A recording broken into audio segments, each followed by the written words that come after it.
Hello everyone, good evening. मैं शरद यादव एक बार फिर से आप सभी का स्वागत है आपके अपने यूट्यूब चैनल ग्लैंस एकेडमी पे। दोस्तों, इस सीरीज में हम लोग कवर कर रहे थे करंट अफेयर्स के एमसीक्यू सीरीज, जो कि मैंने 650 प्लस एमसीक्यू सीरीज को शुरू किया है, जिसका ऑलरेडी पहला लेक्चर कंप्लीट हो गया है और जिसमें हम लोगों ने 125 एमसीक्यूज कंप्लीट किए थे।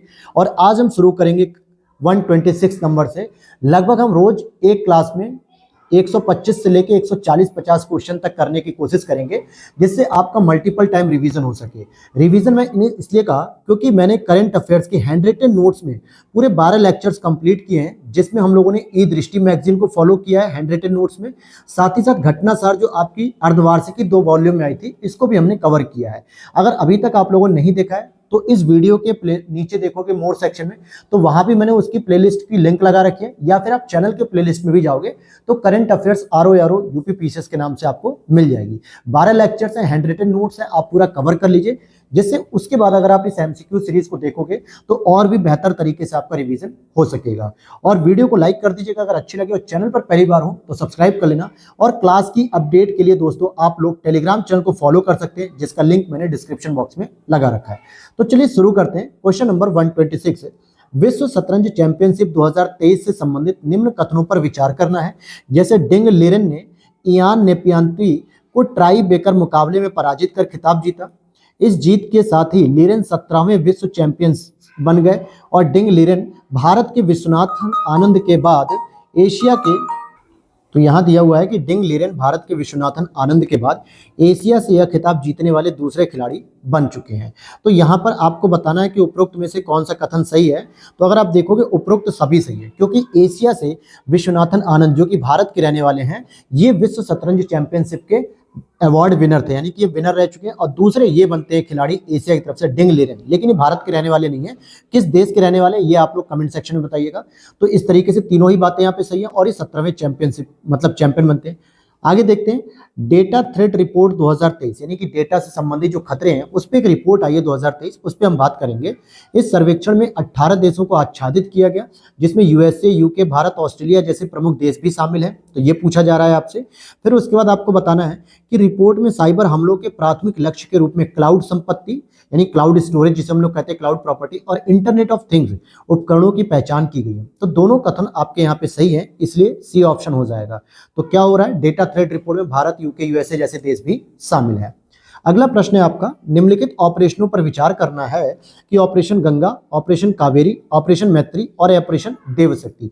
अगर मैं ऑपरेशन गंगा की बात करूं तो यूक्रेन से भारतीयों को लाने के लिए किया गया था। ऑपरेशन कावेरी की बात करेंगे तो यहां पर आपको प्रश्न को थोड़ा सा घुमा के दिया गया है। वैसे देखा जाए तो ऑपरेशन गंगा कहां से हुआ, यूक्रेन से भारतीयों को निकालने के लिए। ऑपरेशन कावेरी सूडान से भारतीयों को निकालने के लिए। ऑपरेशन मैत्री नेपाल से निकालने के लिए। और ऑपरेशन देवशक्ति अफगानिस्तान में जो तालिबानियों का संकट आ रहा था तो उससे बाहर निकालने के लिए। तो ये तो आपको बता दिया मैंने देश। अब यहाँ पर प्रश्न पूछा जा रहा है कि इनके बढ़ते क्रम में, बढ़ते क्रम का मतलब कि सबसे पहले कौन सा हुआ, फिर उसके बाद, फिर उसके बाद, फिर उसके बाद। तो आप देखोगे सबसे पहले आपका थर्ड, फोर्थ, 1, सेकेंड, इस तरीके से इन्हें प्रारंभ किया गया था। तो ऑपरेशन थर्ड पे अभी हम लोगों ने क्या देखा, ऑपरेशन मैत्री जो नेपाल में सबसे पहले हुआ, फिर ऑपरेशन देवी शक्ति जो अफगानिस्तान में, फिर उसके बाद ऑपरेशन गंगा जो यूक्रेन में हुआ, और सेकंड नंबर पे ऑपरेशन आपका आता है सूडान में जो हम लोगों ने किया, ऑपरेशन कावेरी। अगला प्रश्न है आपका, निम्नलिखित युग्मों में से कौन सा सही सम्मिलित नहीं। तो अब उसके बारे में डिटेल समझिए। ऑपरेशन कावेरी 2023 में सूडान के गृह युद्ध में फंसे भारतीय नागरिकों को स्वदेश लाना। तो ये आपसे पूछा जा रहा है कि क्या ये सही है कि गलत है, तो इस पे आपको फोकस करना है। और इसके बाद अगला जो स्टेटमेंट है कि वंदे भारत मिशन, अगर हम बात करें कि वंदे भारत मिशन भारत में तीव्रगामी वंदे भारत एक्सप्रेस ट्रेनें चलाना है, या ऑपरेशन दोस्त 2023 में तुर्की में आए भीषण भूकंप में फंसे लोगों को निकालना था, राहत सामग्री देना, और ऑपरेशन राहत 2015 में युद्धरत यमन से भारतीयों को सुरक्षित स्वदेश लाना। तो बी ऑप्शन यहाँ पे गलत हो जाएगा। वंदे भारत मिशन का मतलब ये बिल्कुल नहीं है कि वंदे भारत हम ट्रेन चलाएं। और ऑपरेशन कावेरी सूडान में फंसे हुए गृह युद्ध में, ऑपरेशन दोस्त तुर्की में जो भीषण भूकंप आया था वहां से निकालने के लिए, ऑपरेशन राहत यमन से निकालने के लिए, ऑपरेशन गंगा यूक्रेन से निकालने के लिए, ऑपरेशन देवी शक्ति ये आपका अफगानिस्तान से निकालने के लिए, ऑपरेशन मैत्री ये आपका नेपाल में था, ऑपरेशन कावेरी सूडान में था। तो इस तरीके के विभिन्न प्रकार के ऑपरेशन है जो मैंने आपको रिपीट किए। तो इस तरीके से प्रश्न बनेगा आपका। अगला है कार्बन डेटिंग। तकनीक का प्रयोग किसके लिए किया जाता है? नाभिकीय रिएक्टरों को चालू करने के लिए, कार्बनिक पदार्थों की आयु निर्धारित करने के लिए, या अकार्बनिक रसायनों के विश्लेषण, या मृदा में कार्बन की मात्रा ज्ञात करने। तो बी ऑप्शन हो जाएगा कि जो कार्बनिक पदार्थ होते हैं जिसमें कार्बन पाया जाता है उनकी उम्र पता करने के लिए होता है, जिसको हम लोग शॉर्ट में C14 भी कहते हैं, डेटिंग पद्धति। लेकिन अगर मैं आपसे कहूं कि चट्टानों की उम्र पता करनी हो तो उसके लिए आप क्या करोगे? जिसमें कार्बन नहीं होता, केवल चट्टानें होती है, तो उसके लिए हम लोग यूरेनियम डेटिंग करते हैं। कौन सी करते हैं दोस्तों? यूरेनियम डेटिंग पदार्थ की पद्धति को अपनाते हैं, जिससे हम चट्टानों की उम्र का पता करते हैं। अगला प्रश्न है आपका, 2 जून 2023 को नियुक्त विश्व बैंक के नए अध्यक्ष अजय बंगा साहब के बारे में कौन सा कथन गलत है? तो पहली चीज तो प्रश्न ये भी बन सकता है कि जो न्यू वर्ल्ड बैंक के अध्यक्ष बने वो भारतीय मूल के हैं, अजय बंगा साहब। पहली चीज, वे भारतीय मूल के अमेरिकी नागरिक हैं? क्या वो उन्हें अमेरिका से नागरिकता प्राप्त है? बिल्कुल सही, वे भारतीय नागरिक हैं। जब यहाँ पहले ही कह दिया गया कि वो भारतीय मूल के हैं तो फिर वो भारतीय नागरिक तो नहीं हो सकते, तो ये स्टेटमेंट गलत। 2016 में उन्हें पद्मश्री से सम्मानित किया गया और ये विश्व बैंक के 14वें अध्यक्ष हैं। तो बी ऑप्शन यहाँ पर सही हो जाएगा कि भारतीय नागरिक नहीं है। अगला प्रश्न पूछा जा रहा है, श्रीनगर जम्मू कश्मीर में G20 कार्य समूह की बैठक 22, 23, 24 मई 2023 को संपन्न हुई। यह बैठक किस विषय पर हुई थी? तो यह बैठक मुख्य रूप से पर्यटन को डेवलपमेंट करने के लिए हुई थी। और इसी तरीके से आपकी जो वाराणसी में जो बैठक हुई थी G20 की, वो आपकी सांस्कृतिक समृद्धि और सांस्कृतिक विकास से संबंधित बैठक हुई थी। तो बी ऑप्शन हो गया। अगला प्रश्न है, संयुक्त राष्ट्र जल सम्मेलन 2023 के बारे में निम्नलिखित कथनों पर विचार कीजिए। संयुक्त राष्ट्र जल सम्मेलन 2023 22 से 24 मार्च 2023 को न्यूयॉर्क में आयोजित किया गया। तो हम कहेंगे बिल्कुल सही बात है। अब इस सम्मेलन की जो थीम थी, our watershed movement uniting the world for water, यानी कि हमारी पूरी दुनिया को एकजुट होना चाहिए पानी के लिए। तो दोनों ही स्टेटमेंट सही है, पहला और सेकंड यहाँ पे दोनों सही हैं। तो इस तरीके से आप रिवीजन कर पा रहे होंगे जो चीजें मैंने पढ़ा रखी है करंट अफेयर्स में। और अगर अभी तक उसे नहीं देखा है तो प्लेलिस्ट में जाके आप उसे जरूर वॉच करिए। और वीडियो अच्छी लग रही है तो लाइक कर देना, चैनल पर पहली बार हो तो सब्सक्राइब जरूर करना मेरे प्यारे भाई।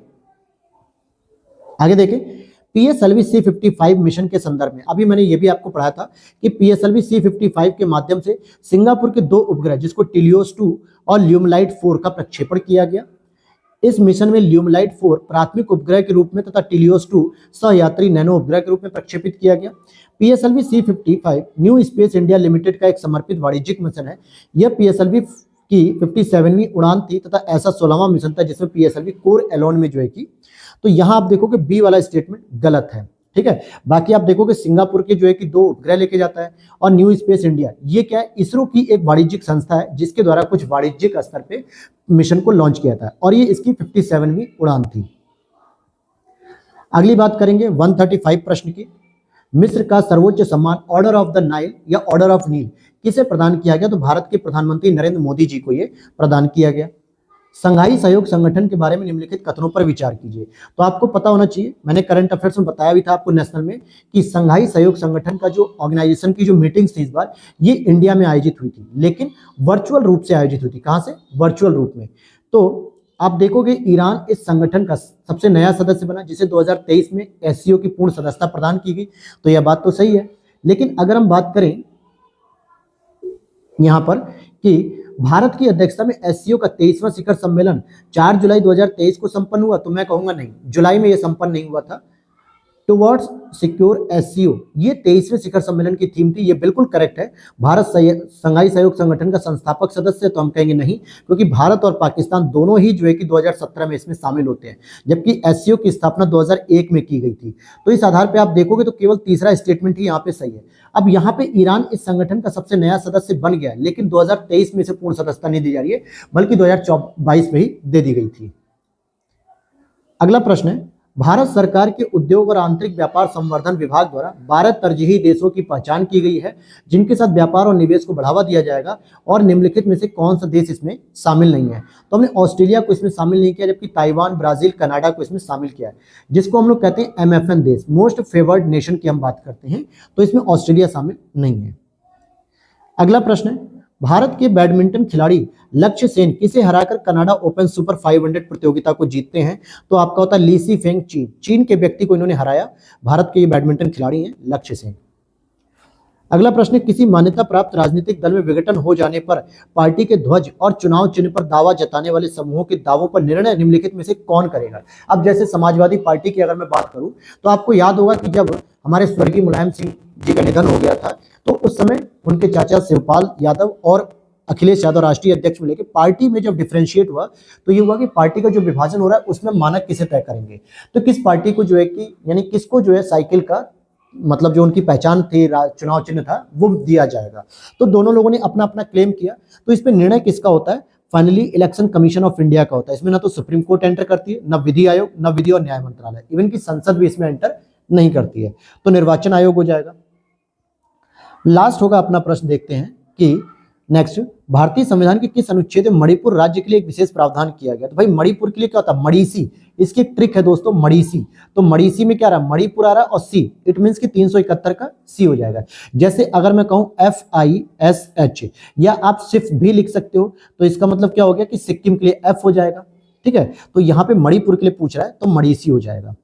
नेक्स्ट है आपका, निम्नलिखित विषयों पर विचार करना है। भूमि, विद्युत उत्पादन वितरण, पुलिस, लोक निर्माण विभाग। निम्नलिखित में से कितने विषयों पर नियम बनाने का अधिकार दिल्ली सरकार को है? तो पहली चीज, दिल्ली की जो पुलिस होती है उस पर जो अधिकार होता है कानून बनाने का वो संसद का होता है। तो आप सेकंड नंबर को एलिमिनेट कर सकते हो, यहां से भी, यहां से भी। ठीक है, केवल 3। अब यहाँ पे केवल एक तो है नहीं, यूपीएससी पैटर्न पे दिया रहा है केवल एक का मतलब ये पहला वाला ही नहीं है, यानी इन चारों में से केवल एक बात सही है, तो ऐसा है नहीं। ठीक है, तो आप देखोगे इसका जो सही उत्तर हो जाएगा वो हो जाएगा केवल 2। तो 2 कौन सा हो जाएगा? एक तो आपका PWD से संबंधित हो जाएगा और एक हो जाएगा विद्युत उत्पादन और वितरण पे।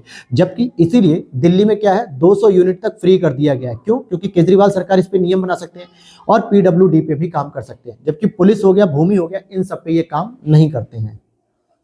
अगला प्रश्न, जून जुलाई 2023 में दक्षिण कोरिया में खाने के नमक की भारी कमी हो गई क्योंकि लोगों ने अपने अपने घरों में बड़े पैमाने पर नमक की जमाखोरी करनी शुरू कर दी थी। और ऐसा निम्नलिखित में से किसके कारण हुआ था? किस कारण हुआ? तो यहाँ पर हम देखेंगे कि क्वेश्चन नंबर 142 का जो आंसर हो जाएगा कि जापान द्वारा 2011 से बंद रहे फुकुशिमा, जो फुकुशिमा नाभिकीय विद्युत संयंत्र से रेडियोधर्मी जल प्रशांत महासागर में छोड़ा जाने लगा। और इससे क्या हुआ? नमक का उत्पादन बंद हो गया और जिससे लोगों ने दक्षिण कोरिया में नमक का क्या कर दिया? एक तरीके से ब्लैक मार्केटिंग कर दी, जमाखोरी करनी शुरू कर दी। अगला प्रश्न है दोस्तों यहाँ पर कि प्रधानमंत्री नरेंद्र मोदी ने जुलाई 2023 में किन देशों की यात्रा की थी? तो अब यहाँ पर कूट से पूछा जा रहा है कि क्या केवल एक देश थे, केवल 2 देश थे, या केवल 3 देश थे, या सभी चारों देश थे? तो आप देखो कि केवल 2 देशों की इन्होंने यात्रा की थी। एक तो की थी मुख्य रूप से फ्रांस की यात्रा और दूसरी इन्होंने की थी मिस्र की यात्रा। तो इन 2 यात्राओं को जो है कि याद रखना है। फ्रांस में तो आपको पता होगा कि 14 जुलाई के आसपास बेस्टिल डे पर ये सम्मानित किए गए थे। अगला प्रश्न यहाँ पे प्रधानमंत्री नरेंद्र मोदी जी से संबंधित ही है कि जुलाई 2023 में फ्रांस की यात्रा से संबंधित निम्नलिखित में से कौन सा कथन सत्य है? तो पहला कि प्रधानमंत्री Narendra Modi Bastille day parade 2023 में विशिष्ट अतिथि के रूप में थे, गेस्ट ऑनर के रूप में, बिल्कुल सही बात है ये। दूसरा, प्रधानमंत्री नरेंद्र मोदी को फ्रांस के सर्वोच्च सम्मान the grand cross of the legion of honour से सम्मानित किया गया था। तो आप कहोगे ये भी बात सही है, दोनों ही। और ये पूरी की पूरी चीज मैंने नेशनल करंट अफेयर्स में या इंटरनेशनल में जरूर पढ़ा रखी है। नेक्स्ट आप देखोगे कि नीति आयोग द्वारा बहुआयामी निर्धनता सूचकांक 2023 के अनुसार भारत में निर्धनता की तीव्रता वर्ष 2019-20 में कितनी थी? तो उस समय थी 44%, लेकिन अब कितनी हो गई है बताइएगा कमेंट सेक्शन में। मैंने इसको पढ़ा रखा है आपको, मल्टीपल जो मल्टी डायमेंशन यानी कि बहुआयामी निर्धनता सूचकांक। आगे देखते हैं, नीति आयोग द्वारा जारी बहुआयामी निर्धनता सूचकांक 2023 के संदर्भ में बहुआयामी निर्धनता के स्तर पर घटते राज्यों में से कौन सा राज्यों का क्रम सही है? यानी कि जहां पे सबसे अधिक गरीबी है, फिर उससे कम, फिर उससे कम, फिर उससे कम। तो आपको पता है कि सबसे अधिक गरीबी बिहार में, फिर झारखंड में, फिर मेघालय में, फिर उत्तर प्रदेश में। तो ये सही क्रम हो जाएगा 146 का ए। नेक्स्ट है, 2024 के लोकसभा चुनाव में भारतीय जनता पार्टी नीति राष्ट्रीय लोकतांत्रिक गठबंधन से मुकाबला करने के लिए देश के 26 दलों ने इंडिया नाम से एक गठबंधन बनाया। और इंडिया निम्नलिखित में से किसका संक्षिप्त रूप है? यानी कि इंडिया की जो फुल फॉर्म है वो क्या होगी? तो आप देखोगे Indian national development inclusive alliance. यहाँ पे ध्यान देने वाली बात है कि Indian national development inclusive alliance, ठीक है, इंडिया वर्ड नहीं यूज होगा, इंडियन होगा, तो सी ऑप्शन हो जाएगा। नेक्स्ट है आपका हेनले पासपोर्ट सूचकांक 2023 में भारत की रैंक इस बार कितनी है? तो 80 रैंक है, 80 वही 80 रैंक है, ठीक है। फिर आगे देखते हैं, नेशनल मैरीटाइम हेरिटेज कॉम्प्लेक्स कहाँ पर स्थापित किया जा रहा है? तो भाई नेशनल मैरीटाइम जो हेरिटेज कॉम्प्लेक्स है ये लोथल में बनाया जा रहा है, लोथल गुजरात में, जहाँ पे जो भी समुद्री स्तर के जितने भी जो हेरिटेज बनेंगे वो सारा का सारा कॉम्प्लेक्स लोथल में डेवलप किया जाएगा। अगला प्रश्न है आपका सागर समृद्धि की बात करें तो सागर समृद्धि का संबंध निम्नलिखित में से किससे है? तो भाई इसमें यहाँ पे देखोगे समुद्र में तल कर्षण के ऑनलाइन अनुश्रवण से है। तो समुद्र में तल कर्षण के यानी कि जो खनन वगैरह किया जाता, तो वहां पे जो अनुश्रवण वाली बात है उससे संबंधित होगा। प्रोजेक्ट कुबेर की बात करेंगे तो इसे किस निकाय के द्वारा शुरू किया गया, तो इसे भारतीय स्टेट बैंक के द्वारा शुरू किया गया। आप आरबीआई मत लगा देना, प्रोजेक्ट कुबेर एसबीआई ने शुरू किया है। नंदी पोर्टल की बात करेंगे तो नंदी का जो अर्थ होता है न्यू ड्रग एंड इनकुलेशन सिस्टम से हो जाएगा। नेक्स्ट है, इसे पशुपालन और डेयरी विभाग भारत सरकार द्वारा लॉन्च किया गया, या फिर इस पोर्टल के माध्यम से पशुओं की दवाओं और टीकों का अनुमोदन तथा अनापत्ति प्रमाण पत्र ऑनलाइन प्रदान किया जाएगा। यह पोर्टल केंद्रीय औषधि मानक नियंत्रण संगठन के सुगम पोर्टल के साथ एकीकृत किया गया है। तो अब यहाँ पर कथनों के द्वारा पूछा जा रहा है, तो ये सभी बातें यहाँ पर सही हो जाएंगी। तो नंदी पोर्टल की फुल फॉर्म भी याद रख लेना, और पशु और डेयरी विभाग के द्वारा इसे लॉन्च किया गया है। अगला प्रश्न है यहाँ पे 153 की अगर हम बात करें कि राष्ट्रीय कार्यकारी योजना संहिता 2023 यानी नेशनल वर्किंग प्लान कोड 2023 ये किससे संबंधित है। जो नेशनल वर्किंग प्लान कोड है ये आपके वैज्ञानिक वन प्रबंधन से संबंधित है। किससे? वैज्ञानिक वन प्रबंधन से संबंधित है। नेक्स्ट आपका आ जाएगा, भारत ने संघाई सहयोग संगठन में पारस्परिक सहयोग हेतु कतिपय स्तंभों को अपनाए जाने पर सुझाव दिया। कौन कौन से स्तंभों को अपनाए जाने की बात की है, तो यहाँ पे स्टार्टअप एवं नवाचार, पारंपरिक चिकित्सा, युवा सशक्तिकरण, डिजिटल समावेशिता, बुद्ध की विरासत को साझा करना। तो यहाँ पर आप देखोगे केवल 3 स्टेटमेंट ही हैं जो इसके लिए सही माने जाएंगे। अब वो 3 कौन कौन से होंगे, तो एक तो आप देखोगे कि स्टार्टअप एवं नवाचार, पारंपरिक चिकित्सा और डिजिटल समावेशिता। आगे देखते हैं, अंतरराष्ट्रीय क्रिकेट परिषद आईसीसी द्वारा जून के लिए प्लेयर ऑफ द मंथ किससे मिला है। प्लेयर ऑफ द मंथ का जो पुरस्कार है ये वानिंदु हसरंगा और एस्ले गार्डनर को दिया गया है आईसीसी के द्वारा। अगला प्रश्न है, प्रधानमंत्री नरेंद्र मोदी की जुलाई 2023 में फ्रांस की आधिकारिक यात्रा के दौरान फ्रांस में भारत के यूपीआई के माध्यम से भुगतान करने पर सहमति बन गई है, और इससे पहले निम्नलिखित में से किस देश ने यूपीआई भुगतान प्रणाली की अनुमति प्रदान की है। तो आपको पता होगा यूएई ने भी कर रखी है, भूटान ने भी की है, ये मैंने पढ़ा रखा है आपको।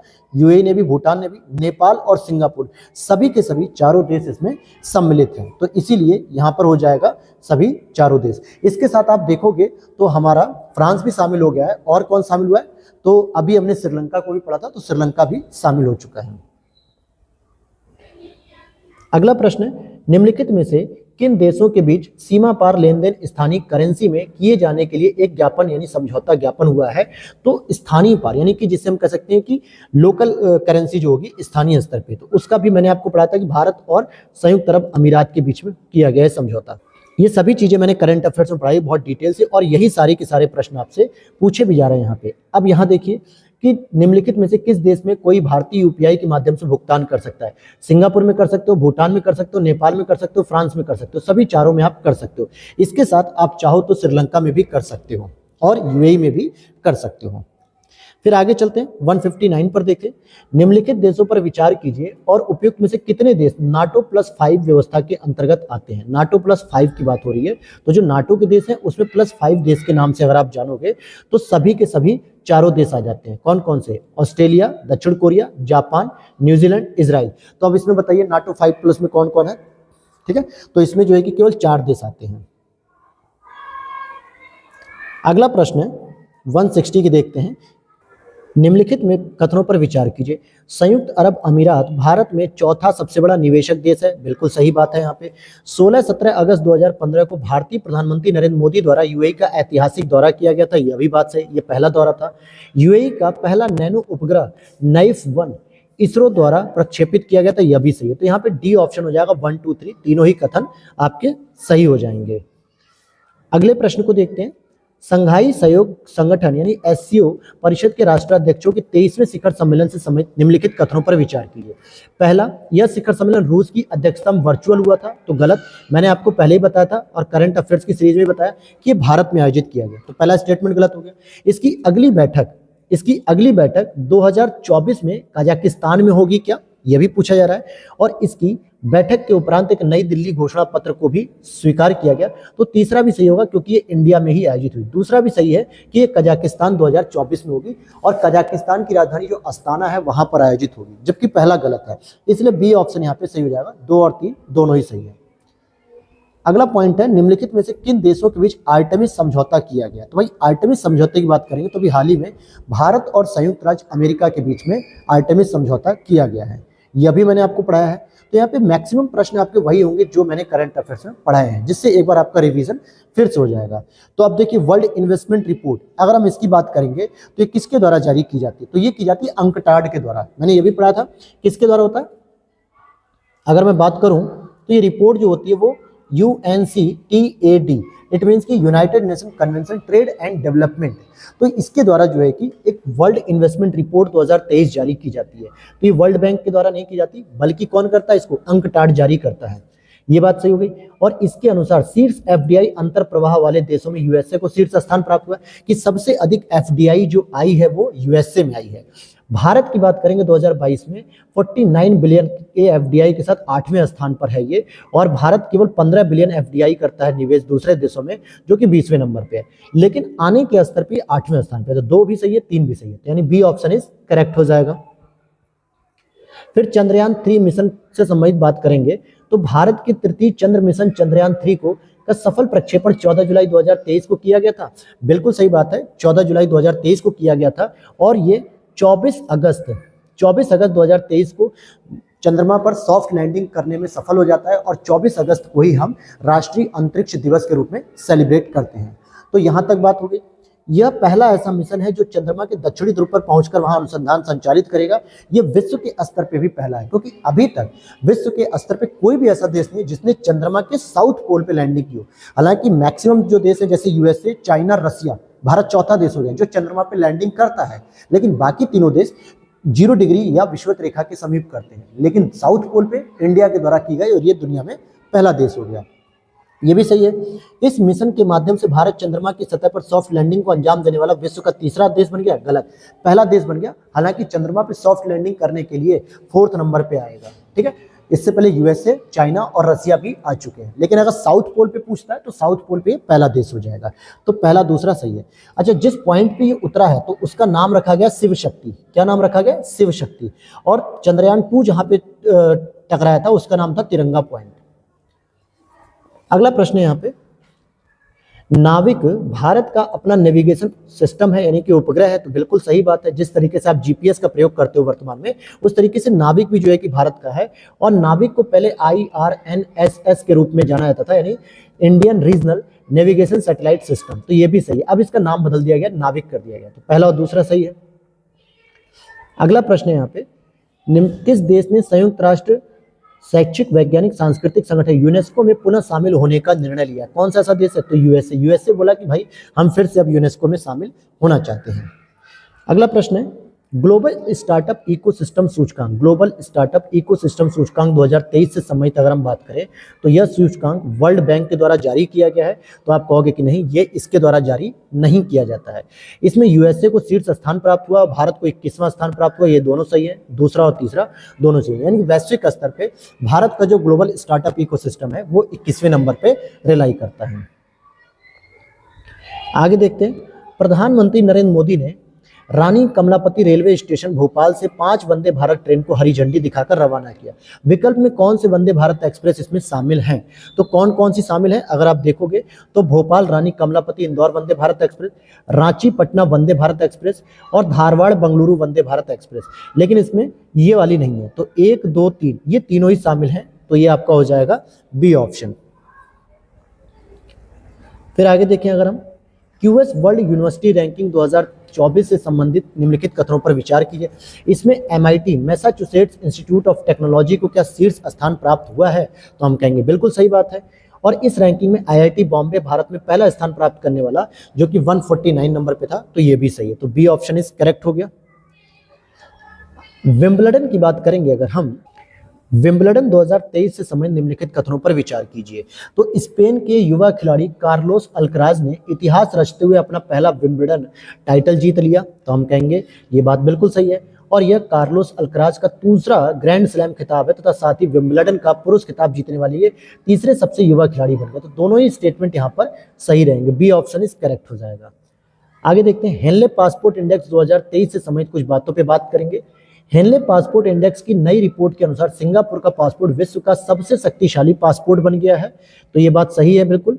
ठीक है। और दूसरी बात करेंगे कि जापान का जो हेनले पासपोर्ट इंडेक्स रैंकिंग आई वो तीसरे नंबर पे आ गई है। भारत की 80 रैंक आई है। भारतीय नागरिक बगैर वीजा के सिर्फ 57 देशों की ही यात्रा कर सकते हैं। इस लिस्ट में चाइना 63, भूटान 84, म्यांमार 89 और श्रीलंका 95, बांग्लादेश 96 और नेपाल 98, पाकिस्तान 100वें नंबर पे है। तो पड़ोसी देशों में अगर आप देखोगे तो केवल चाइना हमसे बेहतर है 63 नंबर पे, बाकी सारे पड़ोसी हमसे पीछे हैं। तो ये सभी बातें सही हो जाएंगी। अगले प्रश्न को देखते हैं। भारतीय प्रौद्योगिकी संस्थान आईआईटी कानपुर ने क्लाउड सीडिंग के लिए एक परीक्षण उड़ान का सफलतापूर्वक आयोजन किया और इससे संबंधित निम्नलिखित कथनों पर विचार करते हैं।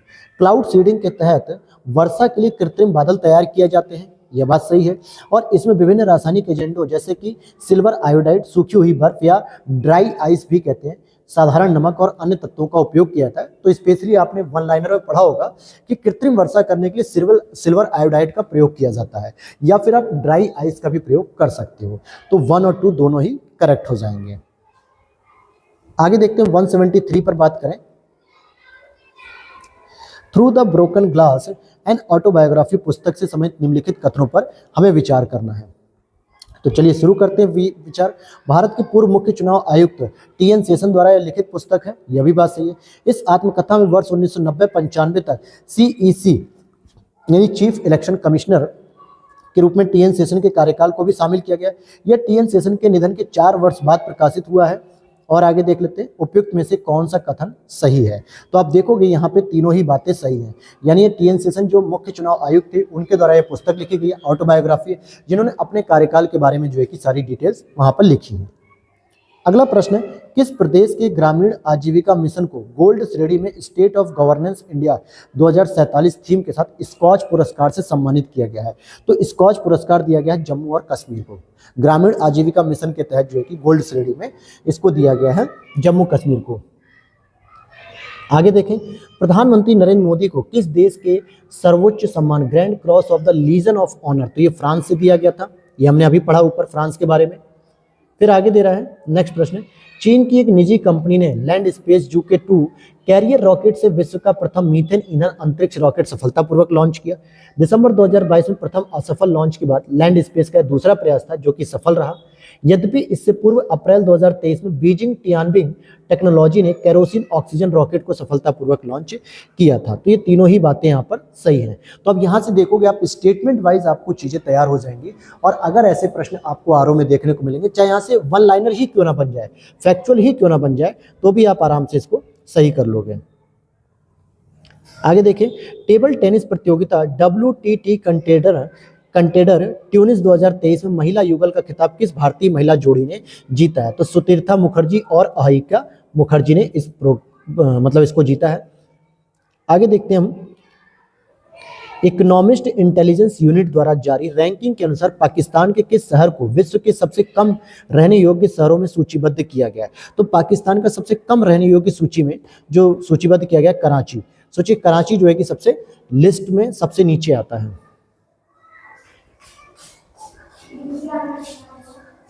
आगे है, सुगंधित जोहा चावल के संबंध में निम्नलिखित कथनों पर विचार कीजिए।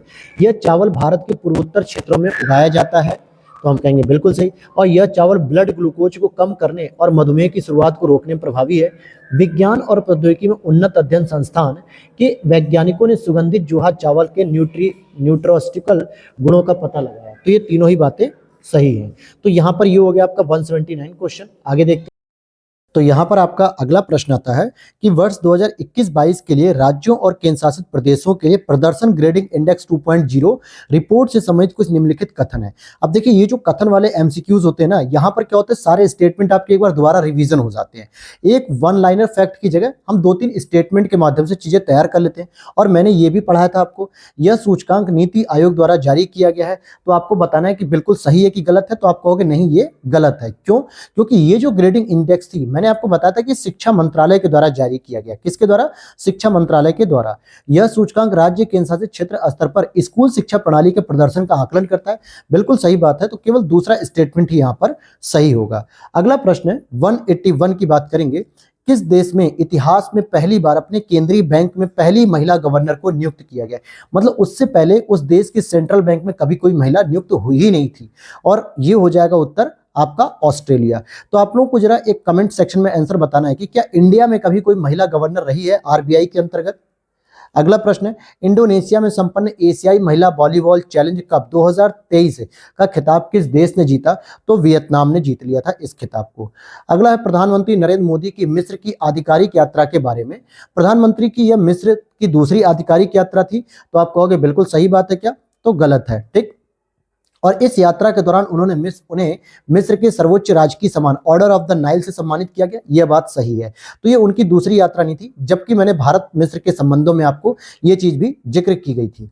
आगे देखते हैं, जिमेक्स मैरीटाइम एक्सरसाइज 2023 के 7वें संस्करण का आयोजन भारत और किस देश की नौसेना के बीच हुआ है। तो जापान। अगर आप इसको इस तरीके से पढ़ेंगे, और मैंने ये पढ़ाया भी है, जिमेक्स इट मीन्स कि क्या हो जाएगा, जापान इंडिया मिलिट्री एक्सरसाइज। इस तरीके से आप तोड़ोगे तो जापान के साथ ये किया गया है, तो ए ऑप्शन हो जाएगा। नेक्स्ट आपका है, कौन सा केंद्रीय मंत्रालय जन विश्वास प्रावधानों के संशोधन विधेयक से जुड़ा हुआ है। तो जन विश्वास का जो प्रावधान आया था, जो कि एक विधेयक लाया गया था केंद्र सरकार के द्वारा, तो ये किससे संबंधित है। तो इसका उत्तर हो जाएगा वाणिज्य और उद्योग मंत्रालय, यानी कि जन विश्वास के माध्यम से हम उद्योगों से जो है कि अपने संबंधों को बेहतर करेंगे। मेरी माटी मेरा देश, ये भी मैंने पढ़ाया था, अभियान किस मंत्रालय के तहत इसको शुरू किया गया था। तो ग्रामीण विकास मंत्रालय के तहत शुरू किया गया था। नीति आयोग के निर्यात तैयारी सूचकांक 2022 में किस राज्य ने पहला स्थान प्राप्त किया था। तो वो हो जाएगा आपका तमिलनाडु। अगला प्रश्न, G20 की तीसरी संस्कृति कार्य समूह की बैठक हम्पी में आयोजित हुई थी। तो भाई G20 की जो संस्कृति बैठक होती है वो कहाँ होती है, ये भी मैंने बताया था। और हम्पी में लंबानी वस्तुओं के सबसे बड़े प्रदर्शन के लिए गिनीज वर्ल्ड रिकॉर्ड माना जाता है। तो यहाँ पे हो जाएगा आपका सी ऑप्शन की 1 और 2 दोनों ही यहाँ पर सही है। तो संस्कृति मंत्री की जो बैठक हुई थी, पहले तो हुई थी वाराणसी में, लेकिन तीसरी हम्पी में। किस शहर ने स्टार्टअप 20 शिखर सम्मेलन की मेजबानी की थी। तो स्टार्टअप से संबंधित जो मीटिंग्स थी वो भी बताई थी मैंने, मुंबई में, सॉरी गुड़गांव में होगी। ये कहाँ पे होगी, ये गुड़गांव में हो जाएगी। गुड़गांव कहाँ पड़ता है, हरियाणा में। आगे देखते हैं हम यहाँ पर, किस केंद्रीय मंत्रालय ने जिलों के लिए प्रदर्शन ग्रेडिंग इंडेक्स की रिपोर्ट प्रकाशित करना शुरू की है। तो वो हो जाएगा आपका शिक्षा मंत्रालय। अगला प्रश्न, किस राज्य ने केंद्र शासित प्रदेश ने प्रधानमंत्री जन आरोग्य योजना मुख्यमंत्री अमृतम यानी कि पीएम जय मां योजना का उन्नत संस्करण लॉन्च किया है। तो ये हो जाएगा आपका गुजरात। अगले प्रश्न को देखते हैं, ईरान औपचारिक रूप से एससीओ का एक पूर्ण सदस्य बन गया है। बिल्कुल सही। और एससीओ का गठन 2001 में 6 सदस्य देशों के द्वारा किया गया था। तो ये दोनों ही बातें यहाँ पर सही है। वर्तमान में एससीओ में टोटल कितने सदस्य हो गए, 9 सदस्य हो गए, जिसमें भारत और पाकिस्तान कब शामिल हुए, 2017 में। एससीओ का 23वां जो वार्षिक सम्मेलन था वर्चुअल रूप से, किसकी अध्यक्षता में आयोजित किया गया। तो इंडिया की अध्यक्षता में। इट मीन्स कि नरेंद्र मोदी जी ने इसकी अध्यक्षता की थी। फिर आगे देखते हैं, अगला प्रश्न है आपका जेंस स्टोलबर्ग के बारे में है। तो इसको भी समझते हैं हम लोग। क्या पूछा जा रहा है, जेंस स्टोल्टेनबर्ग को लगातार तीसरी बार किस समूह के प्रमुख के रूप में चुना गया है। तो ये नाटो के अध्यक्ष के रूप में या नाटो के हेड के रूप में इन्हें तीसरी बार चुना गया। भारत ने अर्धचालक पारिस्थितिकी तंत्र के संयुक्त विकास के लिए किस देश के साथ एक समझौते पर हस्ताक्षर किया है। तो जापान के साथ किया है इन्होंने।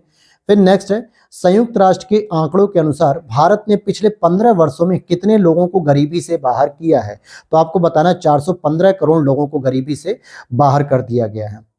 कौन सा देश वैश्विक, यहां पर ध्यान देना दोस्तों, ये मिस्टेक है, ये 415 करोड़ नहीं होगा, ये 41.5 करोड़ हो जाएगा। 415 करोड़ तो जनसंख्या ही नहीं है, ठीक है। तो 41.5 करोड़। कौन सा देश वैश्विक खाद्य नियामक शिखर सम्मेलन 2023 की मेजबानी करेगा।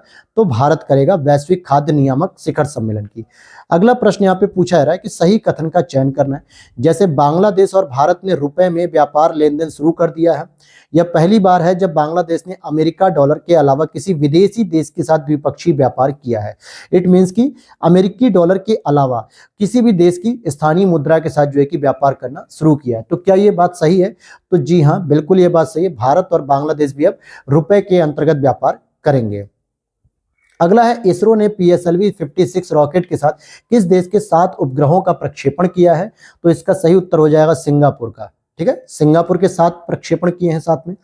फिर नेक्स्ट का क्वेश्चन है आपका, कौन सी कंपनी जुपिटर 3 नामक दुनिया के सबसे बड़े निजी स्वामित्व वाले उपग्रह को लॉन्च करने की तैयारी कर रही है। तो जुपिटर 3 के लिए आपका SpaceX Falcon 9 जो कि एलन मस्क की कंपनी है। डीपीडीपी विधेयक का विस्तार क्या है, जिसे हाल ही में मंत्रिमंडल द्वारा मंजूरी दी गई। तो डीपीडीपी क्या होता है भाई, तो इसका फुल फॉर्म हो जाएगा डिजिटल पर्सनल डेटा प्रोटेक्शन विधेयक। तो ये इसका फुल फॉर्म हो जाएगा। फिर नेक्स्ट है कि कौन सा भारतीय सशस्त्र बल तरंग शक्ति बहुराष्ट्रीय वायु अभ्यास का मेजबान कर रहा है, तो हो जाएगी भारतीय वायुसेना, इसके द्वारा इसकी मेजबानी की जा रही है। अगला प्रश्न है, विंबलडन ग्रैंड स्लैम जीतने वाली पहली गैर वरीयता प्राप्त महिला खिलाड़ी कौन बन गई है, तो ये हो जाएगा मार्किता वांड्रोसावा। नेक्स्ट है, किस भारतीय जोड़ी ने कोरिया ओपन में पुरुष युगल स्वर्ण पदक जीता है, पुरुष युगल स्वर्ण पदक जीता है, तो सही उत्तर हो जाएगा आपका सात्विक साईराज और चिराग शेट्टी। ये भी मैंने आपको बताया था कि सात्विक साईराज और चिराग शेट्टी के बारे में। फिर अगला देखते हैं, जून के महीने में आईसीसी पुरुषों का प्लेयर ऑफ द मंथ किसे चुना गया है, तो यह भी मैंने आपको बताया था कि वानिंदु हसरंगा। फिर आगे देखते हैं यहां पर कि लालिया जुआला चांगते को AIFF men's player of the year 2023 नामित किया गया। मनीषा कल्याण को वर्ष की सर्वश्रेष्ठ महिला फुटबॉलर का पुरस्कार दिया गया है। तो इसका सही उत्तर हो जाएगा सी, कि पहला और दूसरा दोनों ही कथन यहाँ पे सही है। फीफा महिला फुटबॉल विश्व कप 2023 की मेजबानी कौन सा देश कर रहा है, तो ये आपको बताना है कि फीफा फुटबॉल जो महिला विश्व कप के आधार पे देखेंगे तो इसकी मेजबानी ऑस्ट्रेलिया और न्यूजीलैंड के द्वारा की जा रही है। प्रधानमंत्री कैसे निर्णय लेते हैं नामक एक नई पुस्तक का विमोचन किया गया। इस पुस्तक के लेखक कौन है दोस्तों, तो नीरजा चौधरी हैं। टाइम एट सिनोमोन गार्डन उपन्यास के लेखक कौन हैं, तो शंकरी चंद्रन इसके लेखक हैं। हॉकी जूनियर एशिया कप 2023 से संबंधित निम्नलिखित कथनों पर आपको विचार करना है। क्या विचार होगा कि महिला hockey junior Asia cup 2023 final में भारत ने दक्षिण कोरिया को 2-1 से पराजित कर खिताब जीत लिया। इसमें भारत की अन्नू ने 9 गोल करके शीर्ष गोल स्कोरर रहीं और भारत ने पुरुष हॉकी जूनियर एशिया कप 2023 का भी खिताब जीत लिया। तो यहाँ पे इस प्रश्न का जो उत्तर बनेगा वो हो जाएगा डी, ये तीनों ही स्टेटमेंट सही हैं। तो ये तीनों स्टेटमेंट आपको याद रखने हॉकी जूनियर एशिया कप में। आगे देखते हैं, COP28 की सलाहकार समिति में किसको सदस्य के रूप में भारतीय शामिल हुए, कौन कौन से, तो मुकेश अंबानी साहब और सुनीता नारायण जी, ये दोनों ही शामिल हुए हैं। तो ए और बी यहाँ पर सही हो जाएगा। और यह भी मैंने आपको पढ़ा रखा है।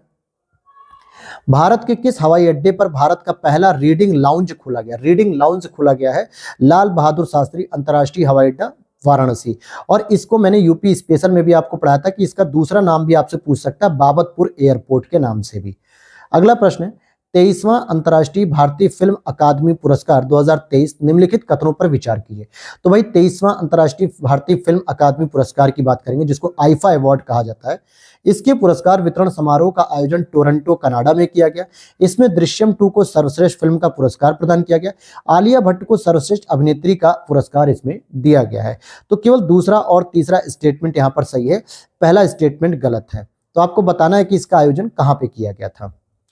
अगला प्रश्न है, केंद्र सरकार ने किसकी अध्यक्षता में मणिपुर में शांति समिति का गठन किया था। ये मणिपुर से संबंधित जो भी पॉइंट थे मैंने सब कुछ बताया था कि मणिपुर की हिंसा की जांच कमेटी थी, शांति कमेटी थी, समझौता कमेटी थी, ये तीनों स्तर पे मैंने आपको बताया था। तो इसका तो सही उत्तर हो जाएगा मणिपुर के राज्यपाल के अंतर्गत। अगला प्रश्न है, भारत में शीर्ष श्रेणी की महिला पेशेवर फुटबॉल लीग हीरो भारतीय महिला लीग 2022-23 का खिताब किसने जीता है, तो ये हो जाएगा गोकुलम केरल एफसी ने जीता। My life as a comrade पुस्तक से संबंधित कथनों पर विचार कीजिए। के शैलजा और मंजू सारा राजन ने my life as a comrade पुस्तक लिखी है, आपको बताना होगा। तो बिल्कुल सही बात है। और इस पुस्तक में शैलजा का जीवन मालाबार में एक छोटी सी बस्ती में शुरू हुआ और अंततः उन्हें राज्य सरकार में कैबिनेट पद तक ले गया। तो ये दूसरा स्टेटमेंट भी सही है। तो पहला और दूसरा भी सही है। अगले प्रश्न को देख लेते हैं।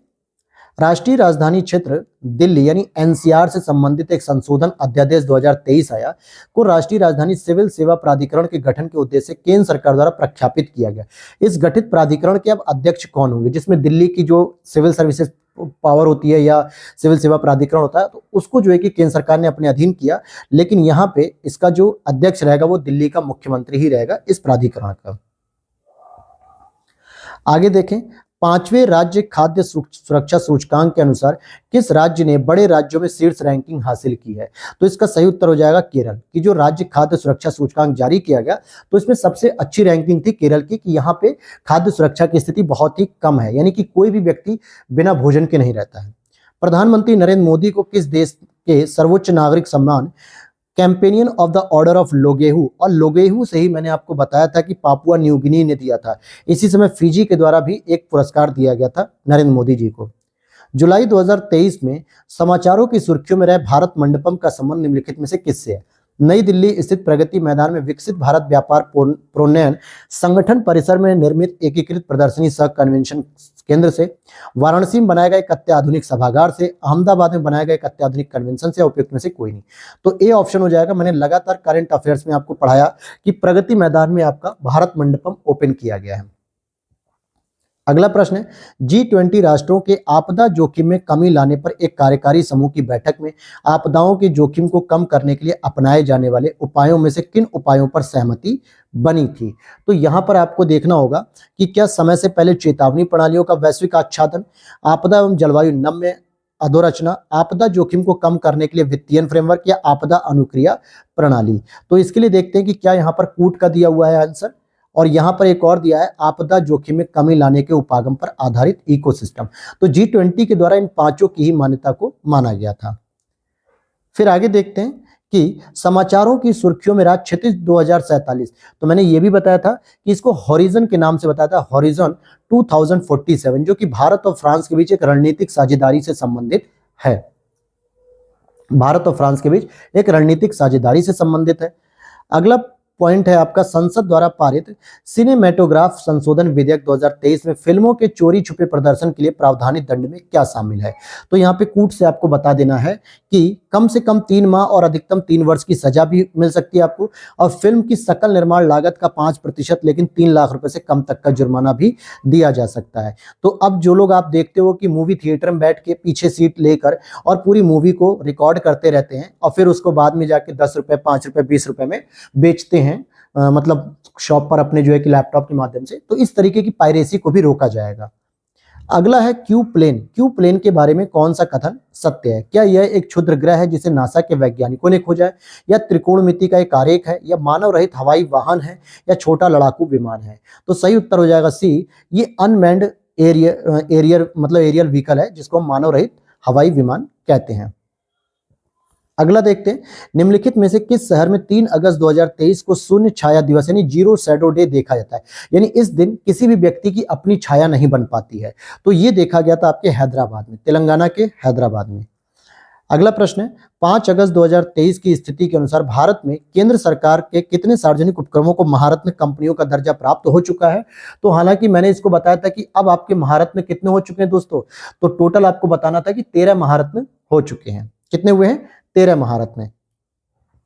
और लेटेस्ट जो है कि 13वीं महारत्न कंपनी कौन सी बनी थी, ये भी मैंने पढ़ा था, तो इसे जरा कमेंट सेक्शन में बताइएगा। 1 अगस्त 2023 को प्रधानमंत्री नरेंद्र मोदी को पुणे में लोकमान्य तिलक राष्ट्रीय पुरस्कार से सम्मानित किया गया। इससे पूर्व यह पुरस्कार निम्नलिखित में से किस विभूति को प्राप्त हो चुका है? लोकमान्य तिलक पुरस्कार की बात की जा रही है। तो ये आपको श्रीमती इंदिरा गांधी जी को भी दिया गया, अटल बिहारी वाजपेयी जी को भी दिया गया, डॉक्टर मनमोहन सिंह को भी दिया गया और प्रणब मुखर्जी को भी दिया गया। तो ये सभी चारों को मिल चुका है। अगर आप समानताओं की बात करोगे तो ये उपर्युक्त तीनों लोग प्रधानमंत्री रह चुके हैं, पीएम मोदी जी भी है, लेकिन प्रणब मुखर्जी जी कभी भी प्रधानमंत्री के पद पर नहीं पहुंचे, बल्कि राष्ट्रपति के पद को इन्होंने जरूर सुशोभित किया था। तो यहां पर यह भी समानता देख सकते हो। अगला पॉइंट है, समाचार की सुर्खियों में रहे जल दोस्त के बारे में निम्नलिखित में से कौन सा कथन सही है? जलाशयों में जलीय खरपतवार और तैरते कचरे को निकालने वाला एक एयरबोट है, पानी के संकट से जूझ रहे क्षेत्र में कार्यरत स्वयंसेवक है, या झीलों के पानी को विसंक्रमित करने के लिए विकसित एक मशीन है, या जल संचरण सहायक है? तो ए ऑप्शन हो जाएगा कि जलाशयों में जो जलीय खरपतवार होते हैं, तैरते हुए कचरे, इनको निकालने के लिए एक एयरबोट है ये जल दोस्त। अगला पॉइंट है, सुर्खियों में रहे LK99 क्या है? LK99 क्या है? तो ये कमरे के तापमान पर सुपर कंडक्टिंग पदार्थ है, सुपर कंडक्टिंग पदार्थ है। अगला, निम्नलिखित में से किस देश में लोकतांत्रिक सरकार को तख्ता पलट द्वारा अपदस्थ कर दिया गया? तो ये नाइजर में किया गया अभी हाल ही में। निम्नलिखित में से किस उत्पाद को अगस्त 2023 में जीआई टैग प्रदान किया गया? जलेसर के घुंघरू और घंटे, आगरा का चमड़े का जूता और हाथरस की हींग की बात करें तो आपको केवल पहला और दूसरा ही बताना है, क्योंकि हाथरस की हींग को ऑलरेडी जीआई टैग बहुत पहले ही दिया जा चुका है। फिर है 8 अगस्त 2023 का दिन कुछ समय के लिए राज्यसभा का ऐतिहासिक दिन रहा और निम्नलिखित में से ऐसा किस कारण से हुआ? राज्यसभा के सभापति के आसन पर राज्यसभा में वक्ता और सदन के वेल की मेज पर सभी अधिकारी महिलाएं थी। श्रीमती फॉगनोन कोड़ायक राज्यसभा की अध्यक्षता कर रही थी। राज्यसभा सांसद श्रीमती ममता मोहंता भाषण दे रही थी, या फिर अगर हम और इसके बारे में डिटेल से देखें तो क्या इसको क्यूट के माध्यम से पूछा गया है कि सदन की वेल की मेज पर सभी अधिकारी महिलाएं थी। आपका चौथा स्टेटमेंट मतलब 1 2 3 4 चारों ही जो है कि आपके सही हो जाएंगे। आगे देखते हैं, 15 अगस्त 2023 को भारत ने अपना 77वां जो है कि स्वतंत्रता दिवस मनाया। कौन से देश 15 अगस्त को ही अपना स्वतंत्रता दिवस मनाते हैं? अभी बड़ा अटपटा सा प्रश्न पूछा गया है, लेकिन आप यहाँ पे कह सकते हो उत्तरी कोरिया, दक्षिणी कोरिया भी, कांगो गणराज्य, बहरीन और लिechtenstein। तो ये चारों ही देश 15 अगस्त को अपना स्वतंत्रता दिवस मनाते हैं।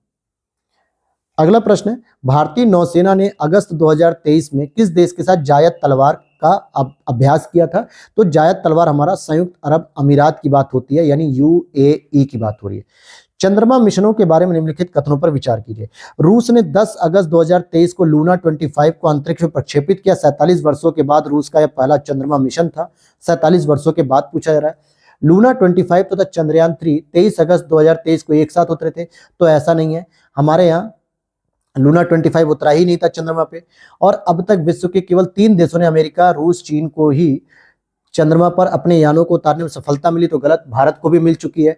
तो अब इसका जो सही उत्तर आप बताओगे कि केवल दूसरा ही स्टेटमेंट यहां पर, केवल दो तो यहां पे नहीं होना चाहिए दोस्तों, क्योंकि लूना 25 तो क्रैश हो गया था, वो चंद्रयान 3 के साथ कहां उतर पाया था। आगे देखें, मालाबार 2023 अभ्यास में भारतीय सैनिकों नौसेना के अतिरिक्त किन देशों की सेनाएं जो है कि शामिल होती हैं? तो अमेरिका की होती है, जापान की होती है, ऑस्ट्रेलिया की शामिल होती है, न्यूजीलैंड की इसमें शामिल नहीं होती है। तो केवल 3 देशों की शामिल होती है, तो सी ऑप्शन सही हो जाएगा यहाँ पे। और चौथी कौन सी होती है? भारत की शामिल होती है। जातिगत आरक्षण के संदर्भ में संयुक्त राज्य अमेरिका के उच्चतम न्यायालय की एक हालिया निर्णय से संबंधित निम्नलिखित कथनों पर हमें विचार करना है कि विद्यालय जातिगत आधार पर प्रवेश नहीं कर सकते, सरकार जातिगत आधार पर सरकारी नौकरी नहीं दे सकती है। तो केवल पहला स्टेटमेंट सही है, नौकरी से संबंधित कोई भी स्टेटमेंट नहीं दिया गया था। फिर आगे देखें, निम्नलिखित कथनों पर विचार कीजिए। लोगों को शिक्षा और स्वास्थ्य उपलब्ध कराने में नॉर्डिक देश जैसे कि Denmark, Finland, Iceland, Norway, Sweden, संयुक्त राज्य अमेरिका जैसे विकसित देश से काफी आगे रहे हैं। नॉर्डिक देशों में बहुत हुए सामाजिक बदलावों की गति बहुत तेज रही है। तो इसका क्या हो जाएगा? ए ऑप्शन ही केवल सही हो जाएगा। अब अगला देखते हैं, प्रधानमंत्री नरेंद्र मोदी द्वारा भारत के 77वें स्वतंत्रता दिवस के अवसर पर अपने उद्बोधन में निम्नलिखित में से कौन सी पहल शुरू की गई? तो 17 सितंबर 2023 को विश्वकर्मा जयंती के अवसर पर विश्वकर्मा योजना प्रारंभ की गई, यह भी सही है। और देश की लगभग 15,000 स्वयं सहायता समूहों की महिला सदस्यों को ड्रोनों को उड़ाने और मरम्मत करने का प्रशिक्षण देने की बात हुई थी, ये भी सही है। तो मैंने ये भी योजना आपको पढ़ाई थी ड्रोन दीदी के नाम से, ठीक है, जिसमें वो एग्रीकल्चर फील्ड में कीटनाशकों का छिड़काव करना सीखेंगे, ये सारी चीज। तो सी ऑप्शन सही है, पहला और दूसरा दोनों ही बातें यहाँ पर सही हो गई। फिर यहां देखेंगे, स्पॉन्ज सिटी पहल किस देश में प्रारंभ की गई? जो स्पॉन्ज सिटी पहल है ये चीन में प्रारंभ की गई है। अगला प्रश्न है यहाँ पे, इकोवॉस उपयुक्त में से कितने देश इकोवॉस यानी economic community of west African states के सदस्य हैं? तो 240 का हो जाएगा। सभी 5 देश यहाँ पर हैं, घाना, लाइबेरिया, नाइजीरिया, टोगो, ये सभी इकोवॉस के अंतर्गत आते हैं।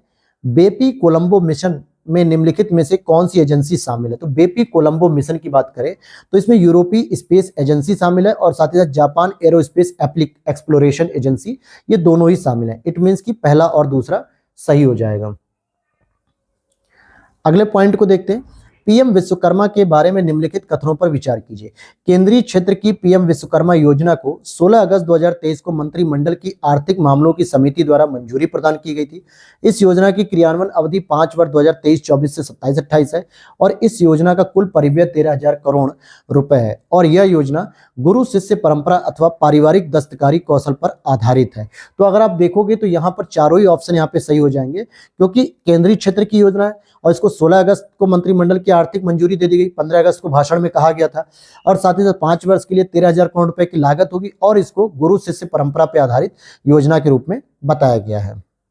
अब यहां पर हम देखेंगे, अगला प्रश्न है, देश में बहुआयामी निर्धनता के संबंध में एक ताजा रिपोर्ट द्वारा जुलाई 2023 में जो जारी किया गया रिपोर्ट, वो आपको बताना है कि किस संस्था के द्वारा जारी किया गया। तो भाई मल्टी डायमेंशनल जो पॉवर्टी इंडेक्स है, ये नीति आयोग के द्वारा ही तो जारी किया जाता है, तो सी ऑप्शन यहाँ पर सही हो गया। और इसमें मैंने आपको बताया भी था कि कितने प्रतिशत जो है कि निर्धनता से बाहर निकले हैं, तो लीजिए। फिर यहाँ पे अगला प्रश्न भी आ गया कि ये रिपोर्ट के अनुसार कहा गया कि 2019-21 में देश में कितने प्रतिशत जनसंख्या बहुआयामी दृष्टि से अब निर्धन बताई गई है। यानी हो जाएगा आपका 15%, जो कि पहले कितनी थी, लगभग 24% के आसपास थी, जो घट के 15% के आसपास आ चुकी है। और ये निर्धनता सबसे अधिक हमारे यूपी में घटी है और ग्रामीण क्षेत्रों में सबसे ज्यादा घटी है। ये पूरी डिटेलिंग के साथ मैंने चीजें बता रखी हैं आपको। भारतीय नौसेना के लिए 5 फ्लीट सपोर्ट शिप्स के निर्माण के लिए देश की ही निम्नलिखित में से किस कंपनी के साथ अनुबंध रक्षा मंत्रालय द्वारा अगस्त 2023 में किया गया। तो हिंदुस्तान शिपयार्ड लिमिटेड के द्वारा किया गया।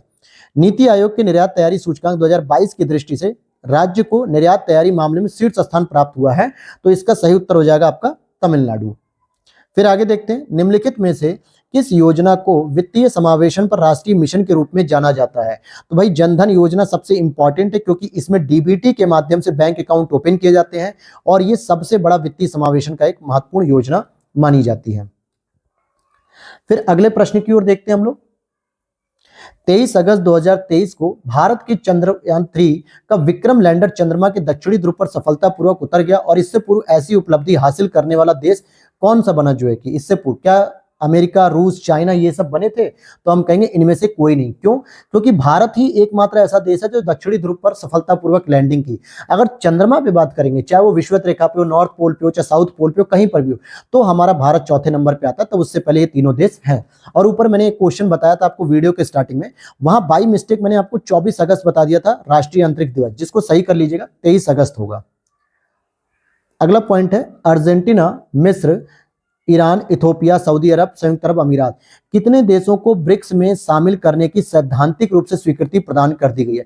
तो इन 6 में से 5 देशों को मिली है। छठे देश के रूप में अर्जेंटीना इससे बाहर रहने की बात कर रहा है, लेकिन यहां पे आपको उत्तर देना होगा सभी 6 देशों में। लेकिन अगर शामिल होने की बात की जाए तो अर्जेंटीना ने इस प्रस्ताव को अस्वीकार कर दिया है। तो इस तरीके से आप देखोगे कि ब्रिक्स की सदस्यता भी बढ़ा दी गई है। समाचारों की सुर्खियों में रहा त्रिनेत्र, ये क्या है भाई? त्रिनेत्र की बात करें तो साइबर खतरे का पता लगाने और उसका समाधान करने में सक्षम एक प्रणाली, अत्याधुनिक रडार और जो नीचाई पर उड़ रहे विमानों का भी पता लगा सकती है, खगोल शास्त्र में प्रयुक्त होने वाली दूरबीन या एक फीचर फिल्म। तो अब यहां पर आप देखोगे कि इसका जो सही उत्तर हो जाएगा, साइबर खतरे का पता लगाने और उसका समाधान करने में सक्षम एक प्रणाली है ये। अगला और हमारा आज की क्लास का लास्ट प्रश्न होगा, चंद्रमा के जिस स्थान पर चंद्रयान 3 उतरा उस बिंदु का नाम प्रधानमंत्री मोदी जी के द्वारा क्या रखा गया? शिव शक्ति पॉइंट रखा गया है। और हमने बताया था कि चंद्रयान 2 जहां पे क्रैश किया था उसका नाम बताया गया था तिरंगा पॉइंट। ये भी मैंने नेशनल करंट अफेयर्स में कवर किया है। तो आज की क्लास में हम लोग यहीं तक पढ़ेंगे और अब हम अगली क्लास में पढ़ेंगे 252 MCQs से, और अगले 3 दिन में आपका ये खत्म हो जाएगा, यानी 5 तारीख तक। और आप मल्टीपल टाइम रिवीजन करते रहिए, आराम से आप इसमें बेहतर मार्क्स ला सकेंगे और ये यूपी पीसीएस के लिए भी इंपॉर्टेंट रहेगी। जरूरत पड़ने पर हम लोग यूपी पीसीएस की भी एक अलग से करंट अफेयर सीरीज करेंगे, लेकिन उसके लिए चैनल पर बने रहना होगा और टेलीग्राम चैनल को ज्वाइन कर लेना। क्लास की अपडेट सबसे पहले वहीं मिलती है। तो मिलते हैं नेक्स्ट वीडियो में। Thanks for watching.